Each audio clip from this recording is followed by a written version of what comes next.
Hallo Freunde, hier eine Ausgabe von Michael Grant.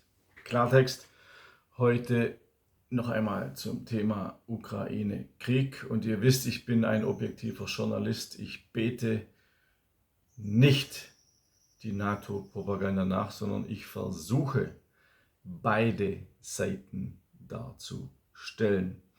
Mir ist ein Interview aufgefallen vom Politikwissenschaftler und Historiker Sergei Karaganov. Er ist sehr einflussreich und sitzt auch in einflussreichen außen- und wirtschaftspolitischen Gremien.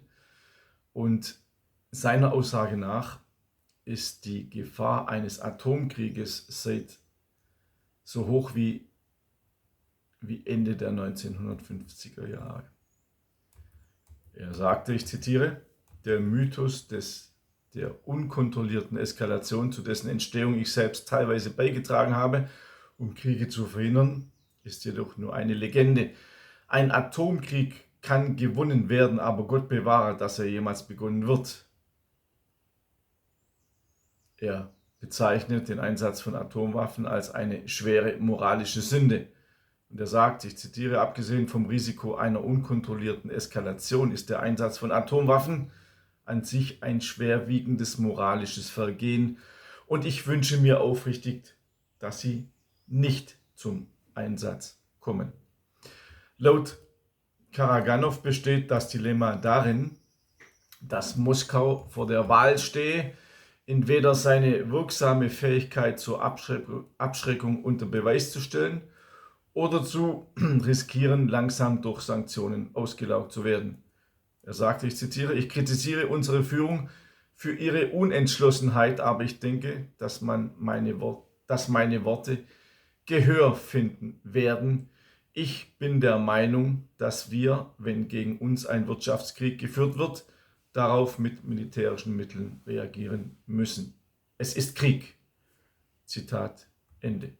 Deshalb müsse auf Sanktionen mit Militärschlägen reagiert werden, wobei das Ausmaß und die Art dieser Vergeltungsschläge in jedem Einzelfall sorgfältig abgewogen werden müsste. Karaganov insistierte, dass der Einsatz von Atomwaffen eine schwerwiegende moralische Entscheidung und eine große Sünde gegenüber Unschuldigen bleibe. Wenn jedoch eine extreme Notlage eintrete, bestehe das Ziel eines solchen Schrittes darin, die Wahnsinnigen zur Vernunft zu bringen und den Feind dazu zu zwingen, die Eskalation zu beenden. Russlands Präsident Wladimir Putin habe alles getan, um den Dialog mit dem Westen aufrechtzuerhalten, jedoch ohne Erfolg. Jetzt besteht unsere einzige Aufgabe darin, bei unseren westlichen Partnern die animalische, instinktive Angst vor dem unvermeidlichen Untergang wieder zu wecken. Nur dieses Gefühl könne die Grundlage für weitere Gespräche bilden. Dass sich Russlands westliche Nachbarn, darunter auch Deutschland, vor der Wahrheit verschließen würden, sei ein schreckliches Zeichen. Karaganov, ich zitiere, sie bereiten sich auf einen Krieg vor. Ihr Handeln ist nicht nur ein Zeichen von Schwäche, sondern auch eine direkte Vorbereitung auf einen Krieg.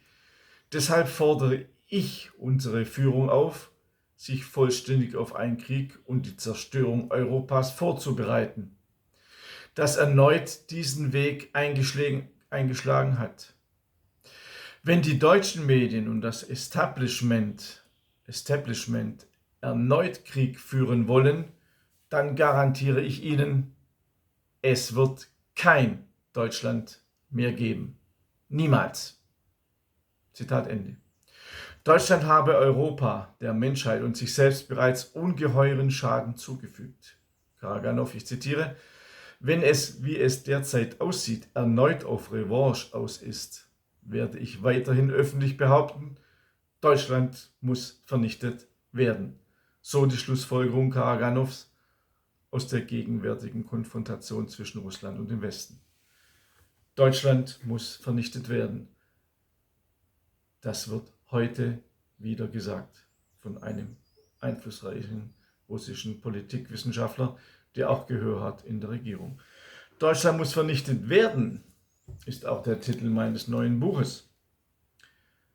Vernichtung, Vertreibung und Zersetzung des deutschen Volkes 1914 bis heute. In diesem Buch werden alle Massaker an unserem Volk aufgeführt.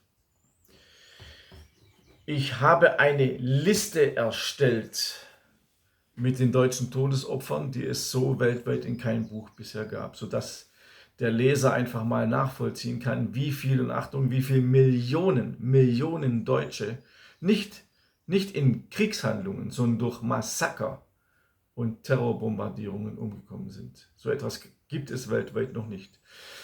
Dieses Buch ist natürlich unbequem, weil es die Siegergeschichtsschreibung total ins Gegenteil verkehrt. Also kauft das Buch jetzt. Ich weiß nicht, wie lange es noch gibt. Es ist auch keine billige Werbemasche. Wenn ihr es nicht kauft und nachher gibt es das Buch nicht mehr, okay. Ich habe das Buch ja.